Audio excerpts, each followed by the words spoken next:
Yeah, so the chat today is basically about switching careers or industries. So what should people consider? And the reason for why I'm bringing up this specific topic is that at the moment, because of all of the impact in the industry, especially visual effects and games and everything that is pretty much creative, I heard a lot of people actually really seriously bringing up that they are considering to switch to another industry, and so it's also something that is very deliberate for me. Why the 3D environment conference is actually something that is pretty much industry agnostic. So yesterday, for example, we've heard about historic reconstruction. Today we heard about visual effects, maybe a little bit of game technologies. So in other conferences, we had a focus on city planning and architecture, or infrastructure planning and so on. So very deliberate, or GIS, very deliberately, I chose this field because it connects people from different industries. And I specifically would also, or it's one of the goals, to specifically also be able to show people a glimpse into different industries, to consider maybe going from visual effects into games, or to go from games into historic reconstructions, and so on and so on. So this hub thought or connectivity thought is something that I believe is very important. So what are things that you guys, as professionals that have been in the industry or industries for years and years, what are the strategies that you can advise that are important to, if you're maybe to survive in a specific industry, or that you think are important to switch potentially to different industries? Gosh, I'll go for it. Okay, cool. Thanks, Alex. Yeah, look, I think what's important, what we normally take away from years of experience is the ability to be able, the skills that you've learned over the years is kind of stuff you won't lose, to be honest. It's a skill that you can translate to any discipline. So if you are within the higher ranks within a production, you have the ability to make that connection between people. Like Alex was saying earlier, to be able to communicate between your programmers and your artists, that's a skill set that almost AI could not take away, to be honest, because what it does, it enables us to run productions and to run, sure, AI would be there to do different processes, but when it comes to the physicality of be able to execute and run through the process of building, let's say, another IP or another content creation process or project, you should be able to use those skills to develop it further, but also even to jump to a different industry.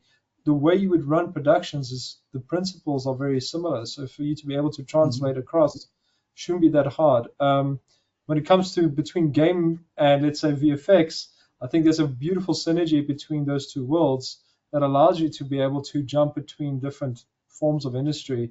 And we're seeing that more common these days than ever before. So that's just my initial take on. I think you'll be able to move between different forms of industry within a given time quite easily, not as difficult as it used to be, I would say. There's a lot more commonality in workflows. Alex.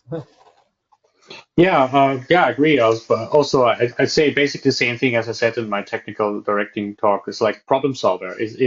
Everyone needs to be a problem solver. And again, there's a lost art in the recent years where visual effects animation games became too artistic. And I don't mean that in the sense that we have more art in there. I mean that the artists are not aware that the software that they're using are very technical stuff, like using Maya, using Unreal, using Nuke.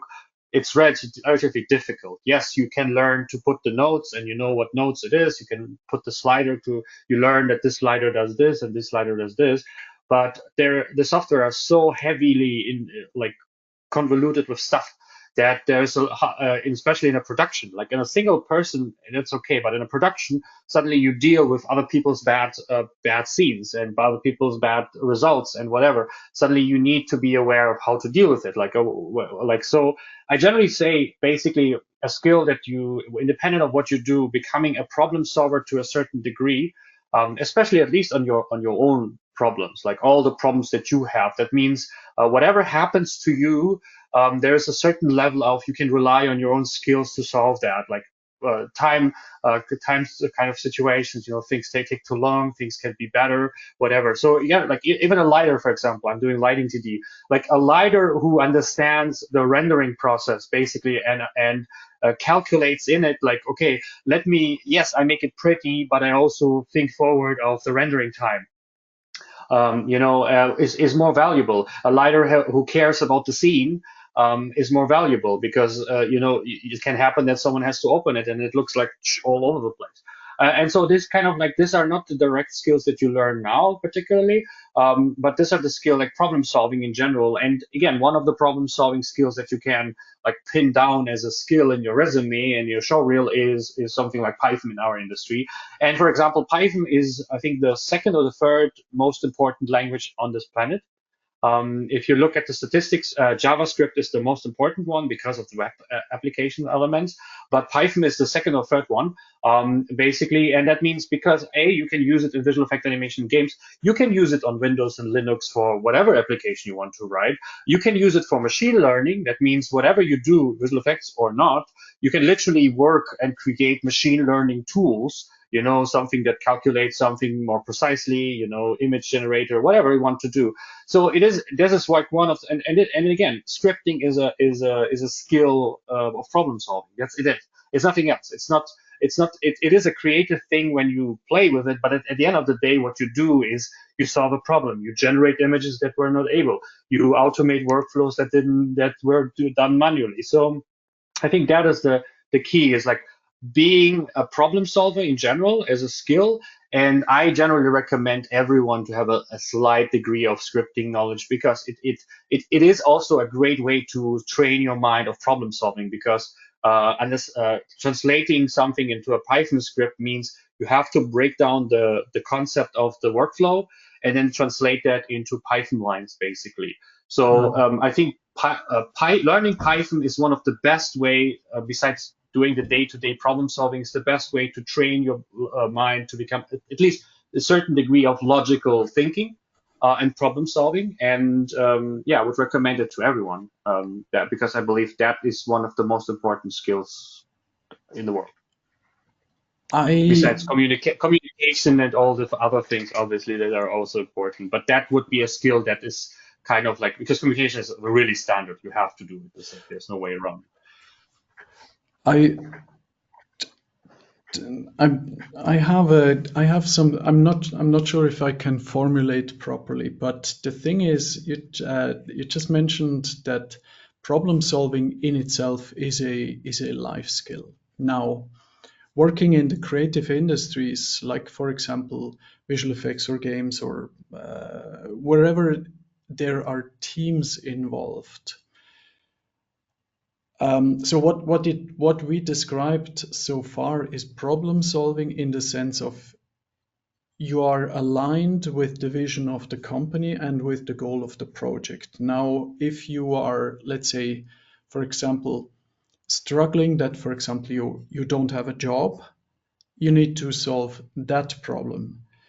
That's a different type of problem, but it's still the same person that is involved. Now, so the question I want to get to is, how do you prevent personal problem solving not to interfere or negatively with with the goals of a team in a creative process?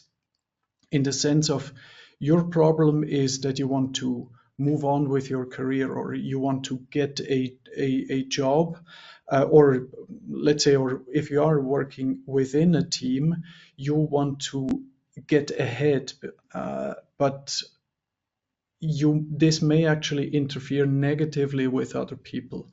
So how would you incentivize people to actually try to always align with collaboration, with working together? When you're pulling the ropes, to pull on the rope on the same side, versus realizing what could actually the personal, let's say, actions could actually be negatively impact the team. I'm not sure if I can properly formulate what if the thought got across.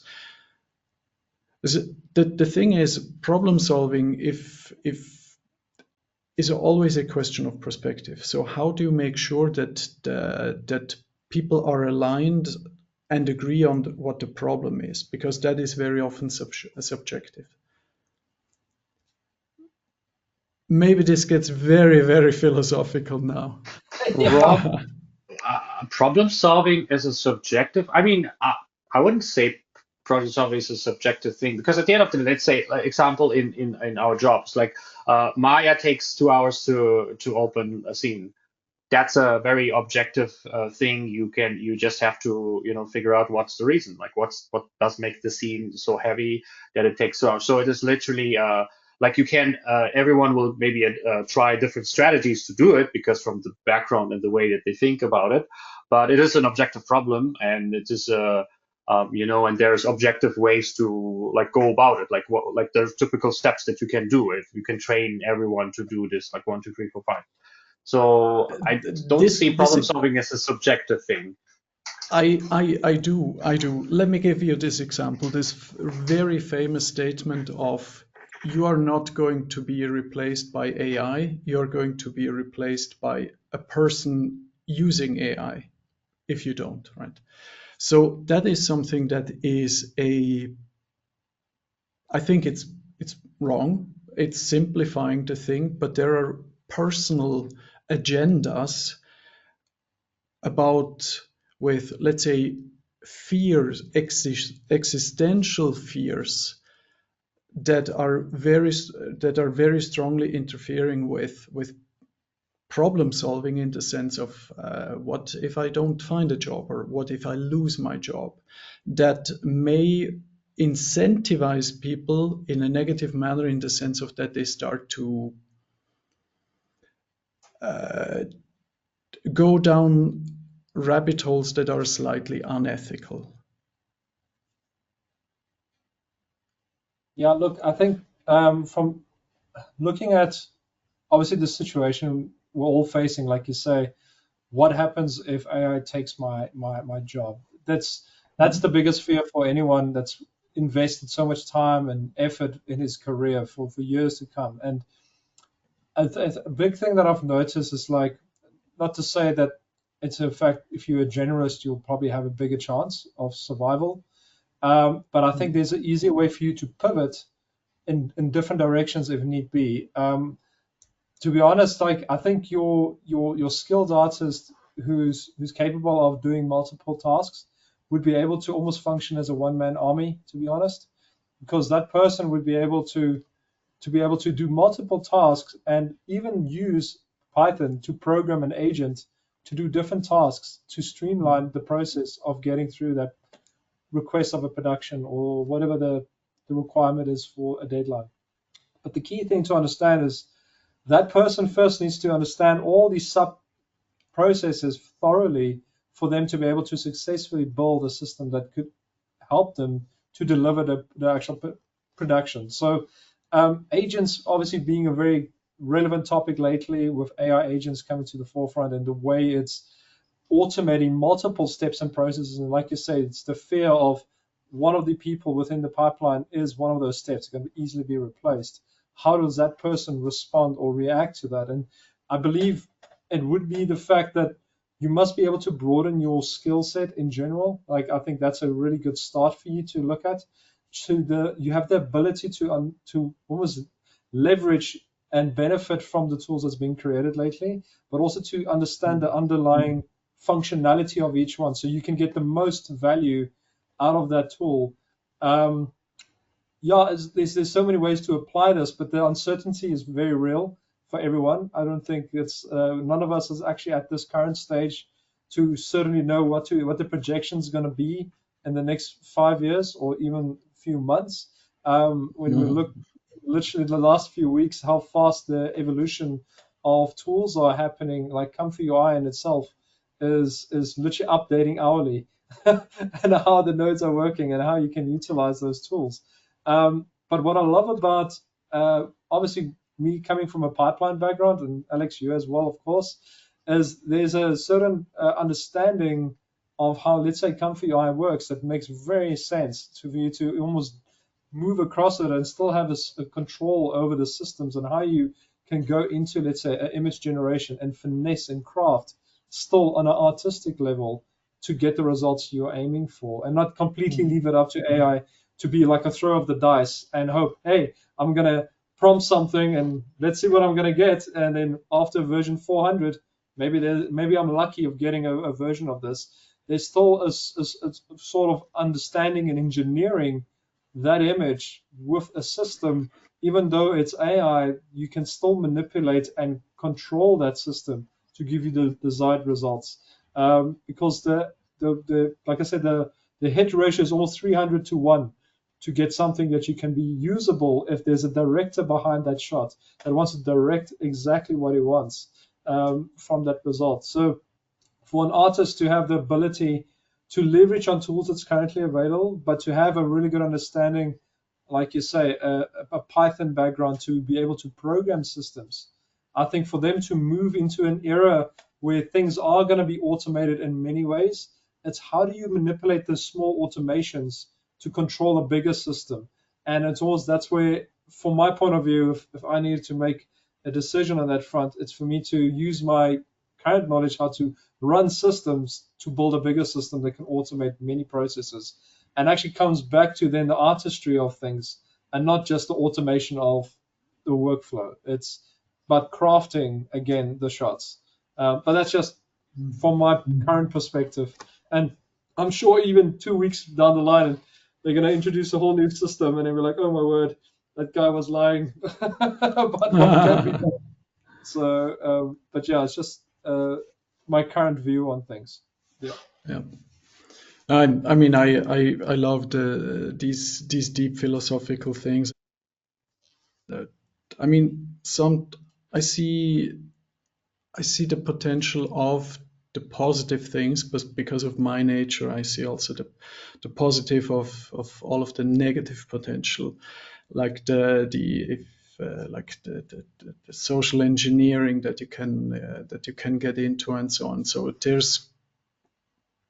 I just see all of these pitfalls. It's one of my talents, but also bad sides that I see all of those connections. But let's actually go to a question. Canva had a question just before, because I would like to focus on the audience.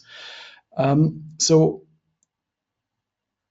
here it says, I know this line of work can be a lot. When does the work become too much and you really feel like you have to take a break from it all?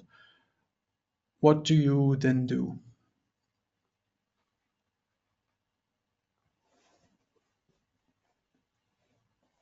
Oh. Jan, we just lost you. That's a perfect example. What do you do? You just switch off. Switch off, get away from it. Yeah, goodbye. It's like, okay, this meeting is too long for me. Goodbye. That was my answer right there. No, I'm joking. No, Yeah. to be honest, what is quite fun about our industry, to be honest, is it's got so many different departments within it. Like, for you to do a shift from a different department is a lot easier than people think. And I think it allows you to, let's say you only a lighting TD and you've been doing it for years on end. And then for you to maybe segue into compositing, that's a possibility for you because you understand how the lighting process works and how you would go about it. And for you to maybe change scenery slightly to go to a different department down the pipeline or even up the pipeline, it allows you to maybe get away from the certain pressures that sometimes could put you in a tailspin and make you almost feel like I'm not going anywhere, or it's too much to do the same thing. Maybe that's because, like I was saying in the earlier discussion, South Africans, we're generalists, we have many hats we wear, but that actually allows us to actually almost deal with the pressures in that way, where you could segue into different departments. I think that's the freedom we get in this, where if you only in programming, you pretty much into programming. But that's just simplifying the thing. But just out of my point of view, you could segue into different departments, or even go into storytelling. If you have the ability to do storytelling, it's a completely different discipline. And through my own career, I've seen myself evolve over the years and enjoying story writing more than I would ever have done in the beginning of my career. And it's funny because when you get exposed to different people within the pipeline or within productions, you see your strengths come to you without you even noticing that it's actually something that you really enjoy doing. So yeah, your career would obviously change and shift slightly as you go along, and maybe you'll cross paths with people that inspire you to actually make a shift slightly. But there's so many departments. I think we have a lot more options than your typical career path that's out there, to be honest. That's my opinion. Alex? Yeah, I think it's always important to look at like what you enjoy and what you miss or you don't like or something like that, and look at how it works at the moment. So, for example, one of the things I absolutely didn't like when I started to work remote is one of the things I loved previously as a TD, especially, is in the morning to walk to everyone and just walk through the departments and just say hello, did the small talk. Oftentimes, it was a private talk, and then mixed, and then suddenly, like, oh, by the way, there's a problem with the tool, or by the way, there's something with that. And I didn't have this with remote, and it really bumped me out. It really took away basically one of the hard points of what I like of being a TD, which I said again, communication is one of the core parts of it, which makes me interested in this role and in this job particularly. It does make my work harder. It separates me. Everything is a ticket now. Basically a ticket and maybe a call afterwards. And then I don't like it. I like the coffee breaks. I like the random, I like to go to someone's table if they like it or not. Basically, and that is fun for me. And if this takes away, it literally diminishes an important part of my job, and that can make me feel bad. Like I feel stressed more. I feel bored. I feel the core element of the interaction that I enjoy is missing suddenly, and suddenly it's basically a different job. Suddenly, from an interactive job, I'm a programmer basically with tickets. And so I think that is the most important thing, and that's what I do also when I do mentoring. Is like first one, I always look at like where are you now and where you want to be, and then figuring out what is missing or how do you get there. And I think the most important thing is really to break it down. Like even if you think about, for example, I have like students sometimes asking me, so what should I do? What is the best job for me? I was like, don't care about the role. Just tell me what do you like to do. What is the things that you enjoy? Talking to people, planning, making something pretty on the screen, whatever. It's like whatever that is, and then put that together in a list, and then say, okay, I'm a producer. Okay, I'm a FXTD. Okay, I'm a this, and then you can find roles that match this kind of description. Basically, and even industries are different. FXTD at animation is more creative than FXTD at visual effects. Because one is like following the plate, and one is literally just like, hey, it can be pink, who cares? It looks cool and whatever, like if it matches the mood. So I think that is the way of approaching this. It's like really look at like the past of moments that you really enjoyed, and see them as your kind of points that you want in your work, and then reflect, is that what I do currently? And maybe is that the reason why I'm burning out or I'm getting stressed? Because I'm like, for example, I know people who are becoming leads or supervisors, and they hate meetings. They just really hate meetings. And I don't believe meetings are as important as sometimes people do with leads and supervisors. It should be much less. But maybe that's not your job. Maybe you should stay a senior. Maybe lead or supervising is not your role, because maybe you just like to do the cool work and talk to your colleagues, but you don't like the planning and meetings all the time. Then maybe the role is just not the right one, and you have to literally it's not downgrading because leadership is on a different path than senior. Senior is the highest path of a role, and leadership is a management lowest part of a management role, basically. So I think that is how I would see it. Is literally break it down and be willing to, worst case, to go back to a certain role that you, or company or whatever, that you enjoyed much more, for example. And the other thing that you also mentioned is um, it's normal, at least for me, and I think a lot of people who are very creative, like we change every 5 to 10 years. There's a certain shift of interest. And so I think everyone should recognize how far they shifted after 5 or 10 years, and then just say, okay, am I now, instead of pipeline TD, I want to become a lighting TD, a little bit more artistic, or I want to become a lighter, or I want to become a producer. Because I noticed I love the organizing stuff much more than I actually love to do the artistic thing. And it's like, can I do that? And as you said, Tian, it's basically much easier to go to the production and say, hey, I'd be interested in that. Could I take some tasks from you? Like, on my lunch break, can I do a little bit of these and a little bit of that? And then after a few months, it's like, hey, can I do part-time or full-time is there a possibility? And that is much, much easier if you are already entrenched into a company, basically. Yeah, I definitely agree with that. But there's also something that sometimes people may not realize that stepping kind of quote unquote back into another role is an option, or is not a loss, as what you described. So or maybe taking a step in a direction and then not thinking it would not be possible to go back and take another step.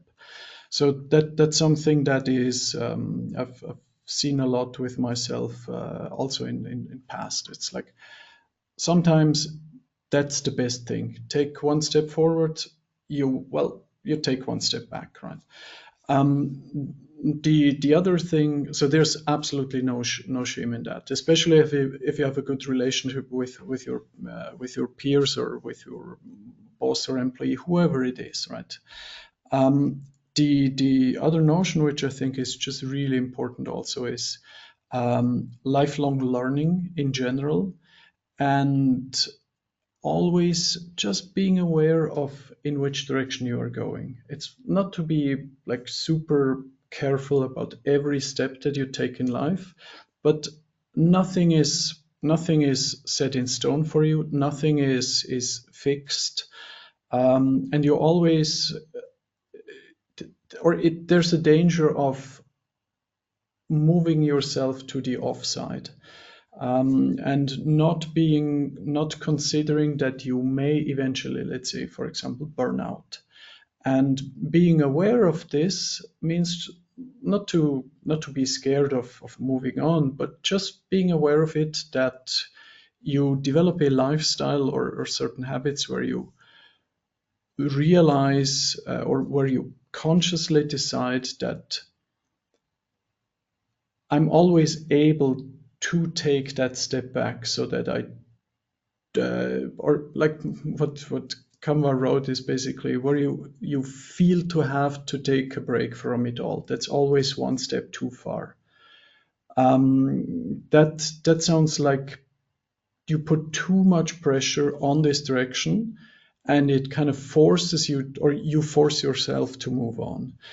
And to me, this reminds me also of one of the statements which Marco said in the interview, which we saw before, is art is something that you can have fantastic days, but also you can have like miserable days, but you still come back the next day. And you can, like, if you are in this loop, and whatever happens, if you feel, yeah, it's shit today, but it's sure that I will be back tomorrow, or the next morning, maybe you have a low, but then you say, yeah, okay, but let me try again. But if you arrive at a point where you start doubting that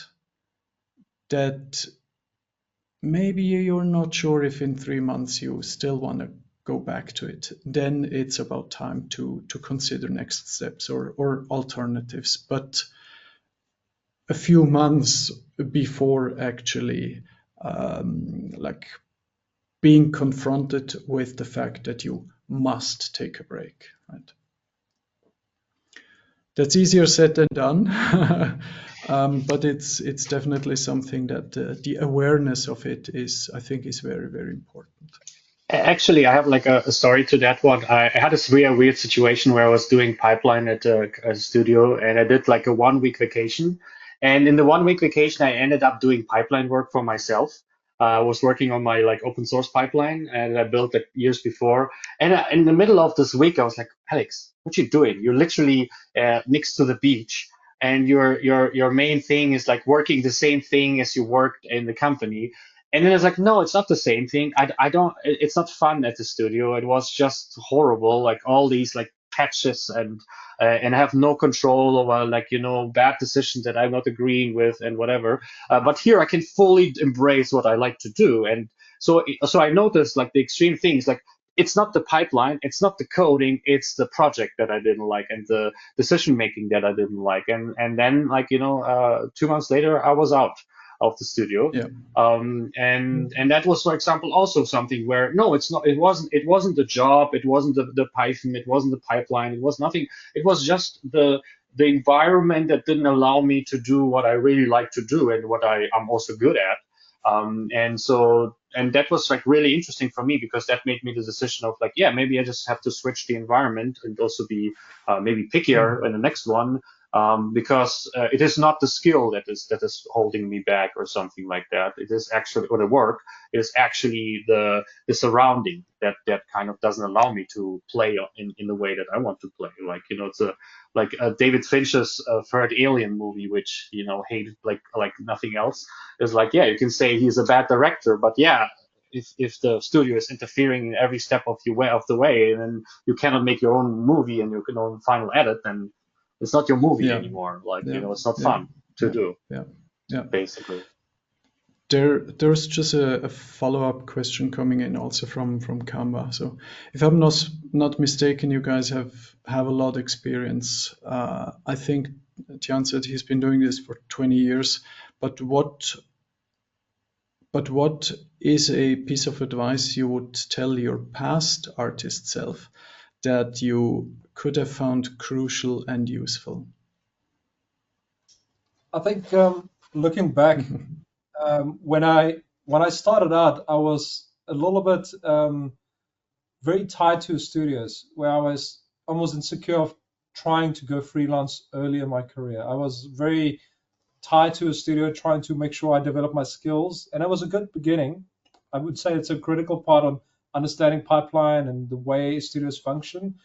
But I think if I would have kind of started earlier in my career as a freelancer, because I eventually did go freelance, and I've learned so much because you go to different kind of studios and then you learn the way they work and the way they kind of go about their business.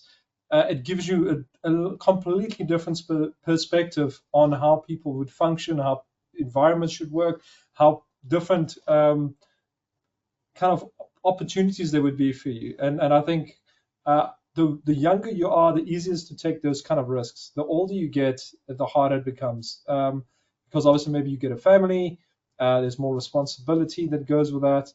And then suddenly for you to just jump between jobs and stuff like that, it becomes very difficult. So I would always recommend, if you want to learn rapidly and fast and want to get a bigger picture view on the industry and what you like doing, I would say try get into freelance sooner in your career. And then once you know exactly where to go, then hone in on that and then be good at what you really want to do. And hopefully then either maybe you start your own business, or obviously you can tie in with a studio that's been around and maybe will give you the accolades you're looking for. But that's the first thing I would do, because like I said, I was very tied in for many years at 2 or 3 studios, and I think it would have probably accelerated my skills a lot faster if I got into freelance. And as a freelancer back then, I think you need to think on your feet. You get under pressure. There's different challenges. Your people skills improve dramatically. Also how to negotiate if you want to start your own business, all that kind of skills that sometimes seen as soft skills, you really can develop into becoming quite a formidable ability for you to pursue your career forward. So that's some advice I can give you. But also, yeah, you need to, in the early days of your career, you're not going to know exactly what you're going to want to be for the rest of your life, to be honest. You need to try different things. It's like from where I started, where I'm today, at least I'm still in a similar direction, but what I'm doing today is so much different and so much more honed in and what I really enjoy. And you only learn that, unfortunately, in time.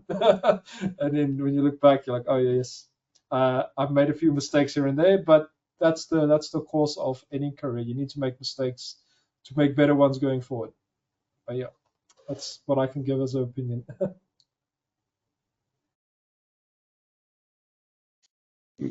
Me too.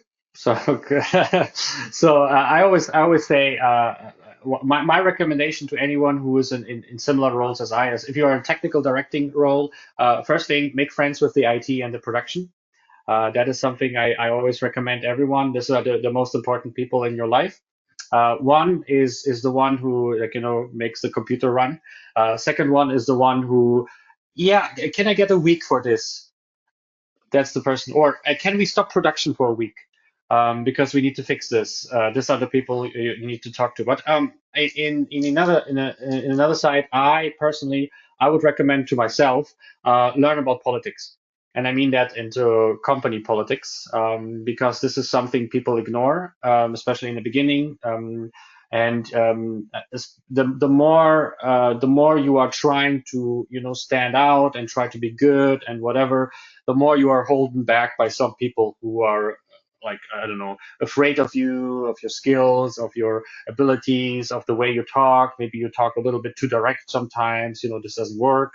And so I think it's actually it's a very important skill to be aware the hierarchy sometimes in the studios that are existing, are like superficially or in the background, and be a little bit aware that just because you're a good artist and you want to do a good job doesn't automatically mean you will be rewarded if you don't understand how people are moving around you. And you can get in a lot of problems, basically, especially, for example, in a role as a TD, where you constantly put your fingers into people's pies. And they suddenly say, like, you want to stop this, or you want to give us this, or you want to move this.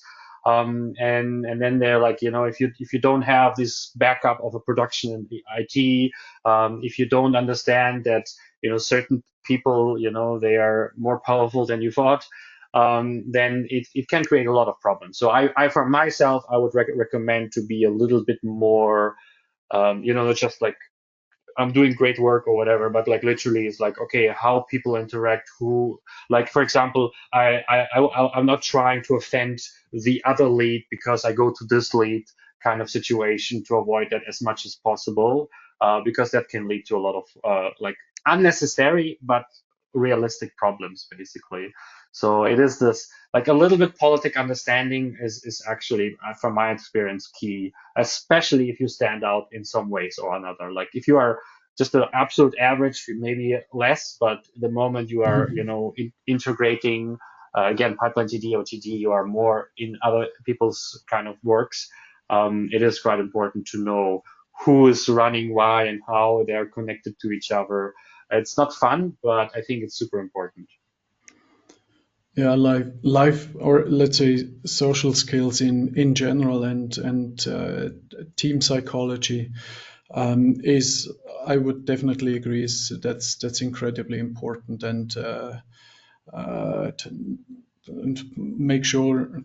So you mentioned kind of the IT and some other people, and never offend the person that's control of coffee, right? um, yeah, no, that's, I I would say we are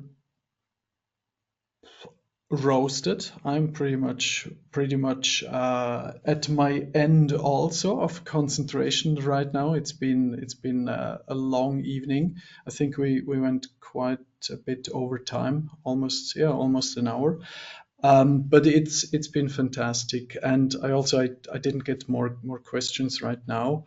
So I would say I'm going to slowly wrap it up unless you have 1 minute each of something that you would like to mention, Alex or Tian. Yeah, look, I think just in general, I love this platform and the ability for us to openly share our thoughts and how we feel about going forward, and also the ability to share our knowledge and just experiences and going in this industry, the unknown.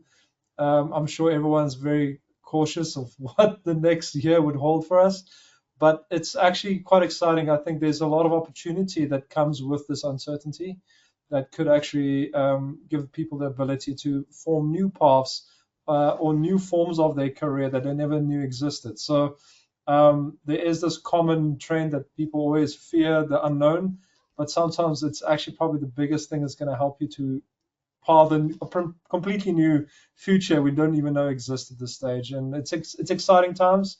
And yeah, keep strong, guys. We're doing amazing work out there, and I love this community and just the general loving way of sharing knowledge across the board. And it's yeah, thanks so much for the opportunity, Matt, and it's been great.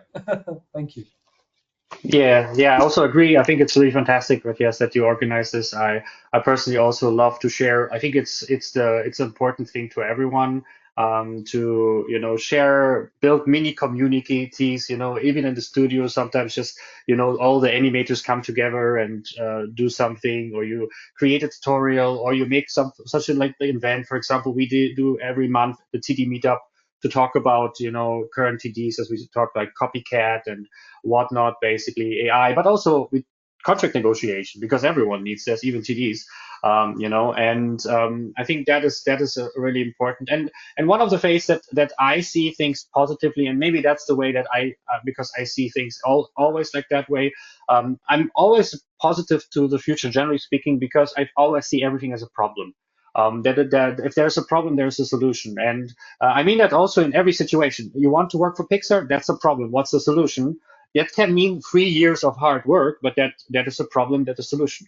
And it doesn't mean it will happen, but if you follow this trend, and what I always believe, whatever you do, it's a percentage that you increase. So meaning, for example, if you want to build a business and you work like hard on doing that, like, making videos and creating content and whatever, that doesn't mean it will happen, but the more you do, the higher the percentage that it will happen someday. The less you do, the less. And same thing, the more you do for your dream of creating a business, becoming a visual effects artist, working for Pixar, making your movie, that means you make mini movies, you increase your showreel looking like Pixar. And it's like, okay, what is the problem? The problem is I want to do this, or I want to have this. Okay, what is the solution? This is this. So let me work on that step by step by step. And I think the last thing is to make it playful. I think the like even AI, which I'm like a little bit up to here at the moment with the topic itself. But I'm not blind to it. I'm still looking at like Copilot. I was using it also for my course, and I'm like, okay, it's pretty retarded, but there is something that I can use it for. It is actually intelligent but not smart assistant. So I will use it, and if I use it correctly, I will increase my productivity by around 25%. Fantastic.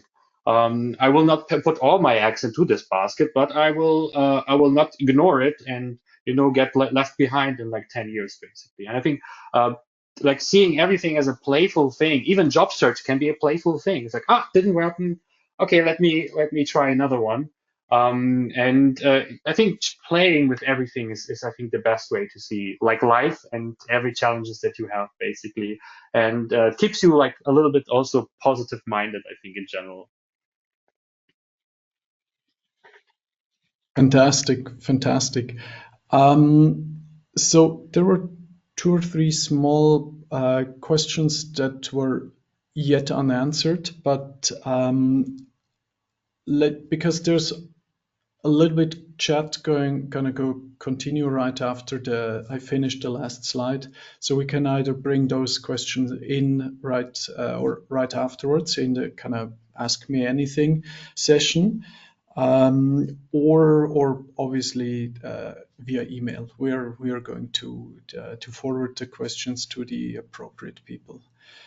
Sweet. Yeah, but let's slowly wrap it up. So I just have a few last, like 2 last slides on my end. And yeah, thanks, Alex and Tian, for doing this.